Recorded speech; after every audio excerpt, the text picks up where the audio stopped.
Senador, y le quiero preguntar su opinión sobre el diagnóstico que hicieron en su partido al interior y que pues reconocen ustedes mismos o quien lo hizo, que el PAN enfrenta la crisis más grave desde su fundación. Su opinión, por favor. Félix Muñiz, de Punto Aéreo.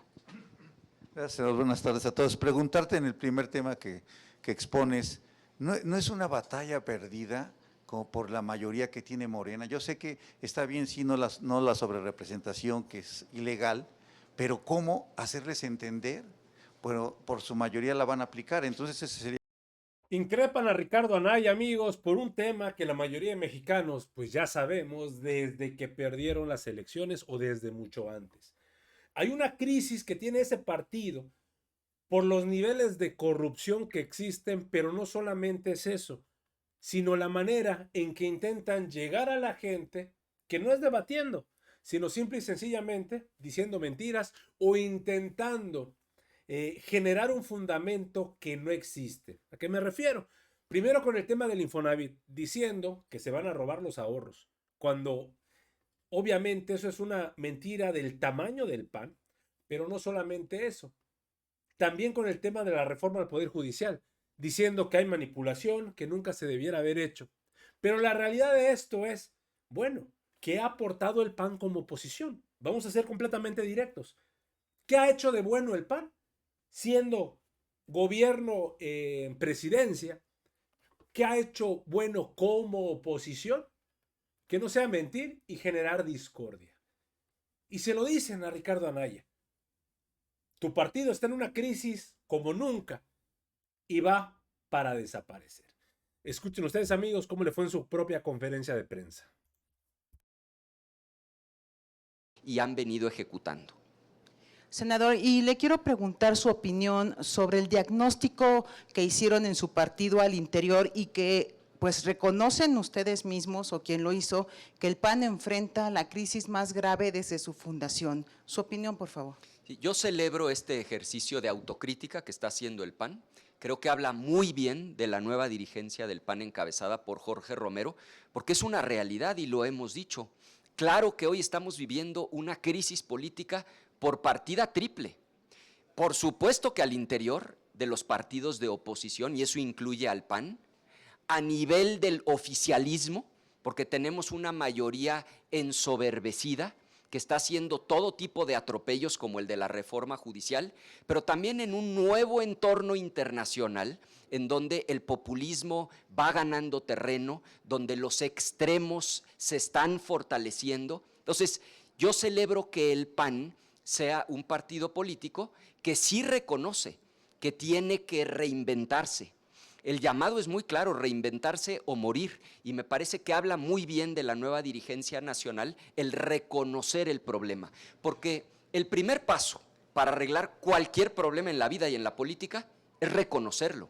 Y a partir de reconocer los problemas es que se puede diseñar una estrategia eficaz. Yo confío en que el PAN va a salir de esta reflexión con una franca reinvención para llegar unidos, fuertes, a las elecciones de 2027, de 2030, y que podamos estar al servicio de la gente, que el PAN le sea útil a los ciudadanos, y para eso, sin duda, el PAN se tiene que renovar, se tiene que reinventar, y yo celebro que el PAN, sin temor, esté reconociendo sus problemas. Félix Muñiz, de Punto Aéreo. Gracias, senador. Buenas tardes a todos. Preguntarte en el primer tema que expones, ¿no es una batalla perdida como por la mayoría que tiene Morena? Yo sé que está bien si no la sobrerepresentación, que es ilegal, pero ¿cómo hacerles entender? Bueno, por su mayoría la van a aplicar, entonces ese sería un tema. Muy buen punto. Nosotros vamos a cumplir con nuestra responsabilidad, que es poner sobre la mesa, por escrito, una propuesta, porque lo que no se vale es simular. ¿Quieren una reforma electoral? Vamos a una reforma electoral, pero que sea integral y que sea de a de veras y a fondo.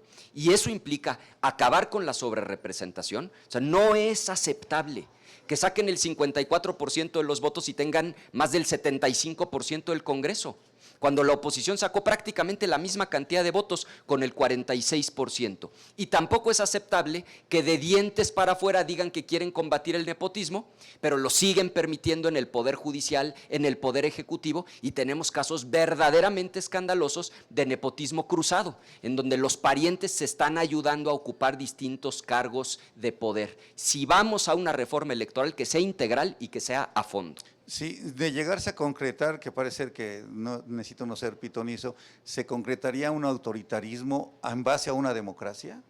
En este caso sería una simulación, porque hacen como que van contra el nepotismo, pero lo siguen permitiendo al interior del INE, lo siguen permitiendo al interior del Poder Judicial, lo siguen permitiendo al interior del Poder Ejecutivo y siguen permitiendo estos casos escandalosos de nepotismo cruzado, en donde dirigentes partidistas apoyan a sus parientes para ocupar distintos cargos, donde el hermano del expresidente también lo tienen colocado en la administración pública. Es decir, lo que sería un acto de burda simulación. Y otro tema, el de los transportistas, que parece ser que viene un caos terrible a la ciudad. Yo pensé que ya iban a acabar ese tipo de problemas con el gobierno que se instaló, pero parece ser que ahora es súper mayor este tema. ¿Qué es lo que hay que hacer ahí, senador? Lo que hay es muchísimo desorden en el país, porque este gobierno ha descuidado su responsabilidad. Lo vemos en las áreas de salud, donde millones de personas reciben la receta, pero no les surten los medicamentos. Han dejado de veras en los huesos al sistema de salud. Las carreteras en el país están despedazadas porque son pésimos administradores, han despilfarrado el recurso público. Miren, ya salieron los datos oficiales. Cerramos 2024 con un déficit fiscal, lo que llaman requerimientos financieros del sector público, o sea, la deuda total de 2.5 billones de pesos. Nada más para dimensionar, el gobierno gasta cada año 9 billones. De esos 9, 5 son impuestos que paga la gente, principalmente impuestos sobre la renta e IVA. 2 son otros ingresos que incluyen a Pemex, a CFE. Y 2.5 de esos 9 es dinero que el gobierno no tenía, que pidió prestado, nos endeudó a todas y a todos los mexicanos para además malgastarlo, porque dijeran ustedes, bueno, es que tenemos un sistema de salud como el de Dinamarca, las carreteras están en muy buen estado, vivimos seguros, en paz, hay tranquilidad, seguridad pública, pero no, el país está en llamas, la inseguridad peor que nunca, no hay medicamentos, las carreteras despedazadas y encima de eso nos están endeudando. Por eso vamos a insistir en el tema de la sobrerepresentación, porque cuando a una fuerza política se le da todo el poder, lo que termina pasando es que abusan de ese poder en perjuicio de la gente. Y una tercera que la hace Rubén Arizmendi de Reporte Índigo por Mi Conducto, te pregunta, ¿qué opina de las mesas de alto nivel entre México y Estados Unidos? ¿Serían los pros y contras de las mesas? Lo que nosotros creemos es que se debe de abrir un diálogo a nivel parlamentario. El PAN está preparando una propuesta que vamos a dar a conocer el día de mañana y que tiene que ver justamente con retomar el diálogo a nivel del poder legislativo, porque efectivamente con Trump en la presidencia van a ser 4 años de huracanes. Ya vimos que impuso aranceles al acero y al aluminio, sabemos que lo pospuso, pero que siguen sobre la mesa el 25% de aranceles. Hemos visto cómo está apretando particularmente a las armadoras de vehículos, que ustedes saben generan millones de empleos en nuestro país, ha amenazado con un nuevo impuesto a partir del 2 de abril, y hemos visto ya las reacciones, por ejemplo, del director general de Nissan, diciendo que ellos sí están valorando cerrar las plantas en México. Es decir, hay que entender que el problema es verdaderamente grave, que puede tener consecuencias catastróficas para la economía mexicana y nos parece que el Poder Legislativo debe abrir un diálogo con sus pares en los Estados Unidos. Mañana vamos a presentar esa propuesta. Pero de hecho hay impactos económicos graves para… Todos sabemos, amigos, todos los mexicanos sabemos la situación con el gobierno, con el nuevo gobierno de Donald Trump.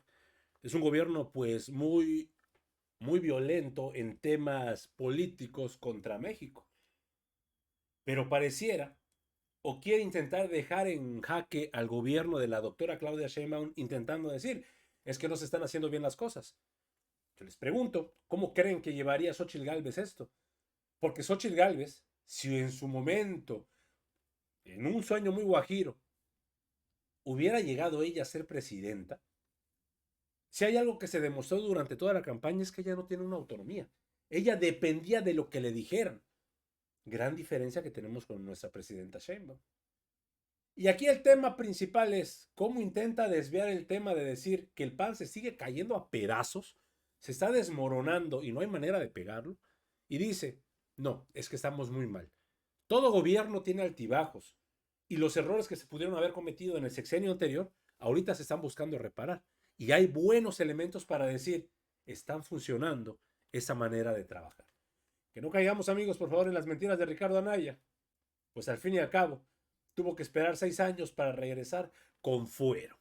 Solamente recordemos eso. Amigos, hasta aquí la información al momento. Espero que haya sido de tu agrado. Si te gusta ese contenido y te gustan esos videos, por favor apóyanos suscribiéndote y regalándonos ese poderosísimo like. Yo soy Pedro para Radar Informa y te agradezco el tiempo que me regalaste para ver este video y nos estamos viendo en una nueva transmisión. Recuerden, amigos, seguimos evolucionando junto a la 4T. Que sigas teniendo un excelente día.